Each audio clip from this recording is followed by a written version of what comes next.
You see them at the supermarket. Your heart skips a beat. Say hello, ignore them, smile, or pretend to be on the phone. They, the people who shared a glass with you at your wedding, the people who have dined at your house dozens of times, the people whose children play with your children, they are now living ghosts of an old life. They are the ones who know. And when you look at them, you don't just see a friend. You see a history that has crumbled. The question hangs in the air. Are we still friends? And the scarier question lurking inside you, if I talk to them, am I doing the right thing with the friendship or the wrong thing with my own healing? Divorce leaves a terrible void. Loneliness isn't just the absence of a spouse. It's the collapse of your entire social structure. Mutual friends are the first victims. They're caught in the middle. Some choose sides. Some, too embarrassed, choose to withdraw from both. And here you are, in your quiet house, scrolling through your contacts. You crave connection. You miss the fun nights, the feeling of belonging to a group. And you see their name, his best friend, or his best friend's wife. You just want to text, "How are you?" You tell yourself, "We're not together, but we're still together. What did I do wrong?" You're trying to hold on to the last fragments of a normal world. But this is a battle within you, a battle between two basic needs: the need for connection with the past and the need for escape to reach the future. Part of you screams, "They're my friends. I've been friends with them for 10 years. Does divorce mean I have to lose everything? I have the right to keep good relationships."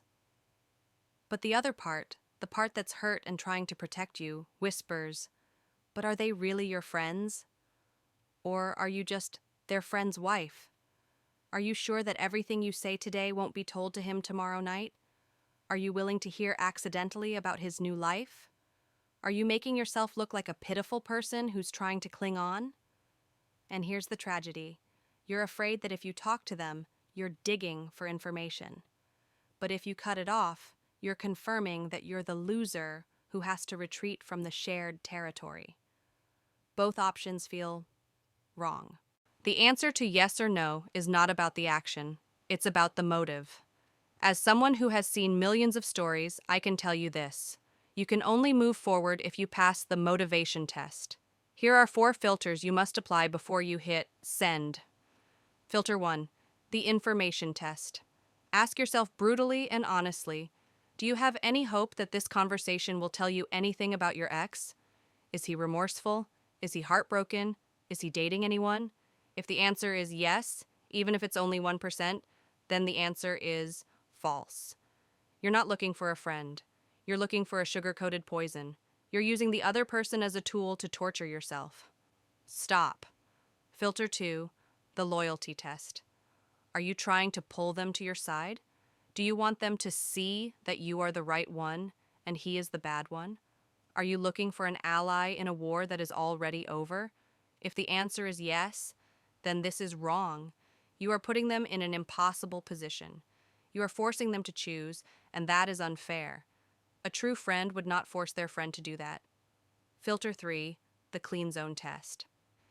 If you pass the above 2 filters, and you really only miss them, their person, their character, then here is the condition.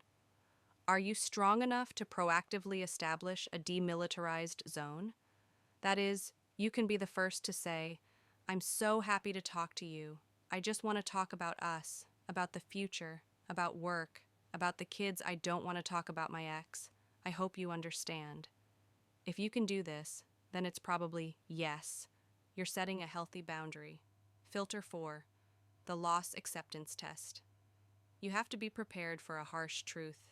They may not respond to your text, or they may respond coldly. They may have picked a side, and that side isn't you. This isn't a reflection of your worth. It's a complex loyalty. If you text without expectations, and you accept any outcome, including silence, without feeling further hurt, then it's yes. You are acting from a position of autonomy, not a victim.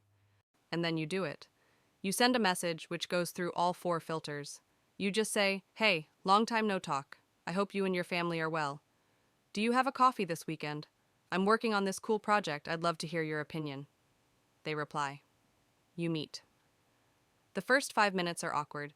They look at you with a checking look. And then you smile. You initiate, like filter 3. You talk about your project. You ask about their work.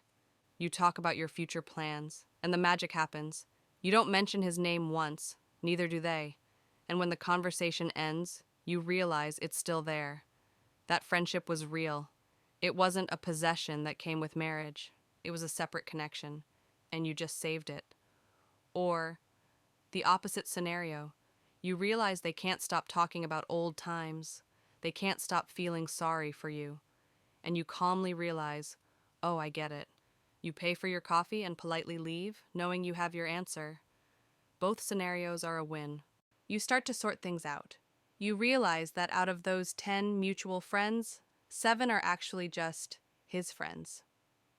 2 are social acquaintances, but one, only one, is your friend.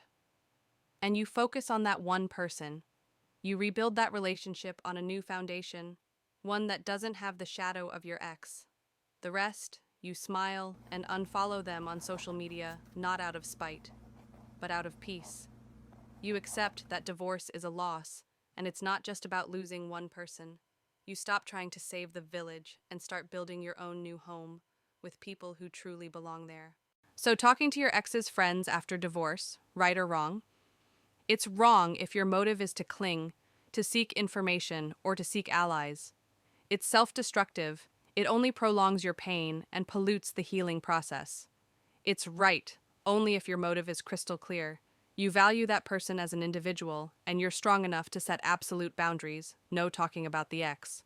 The key lesson is, after divorce, any relationship you keep must be a conscious choice, not a lingering habit.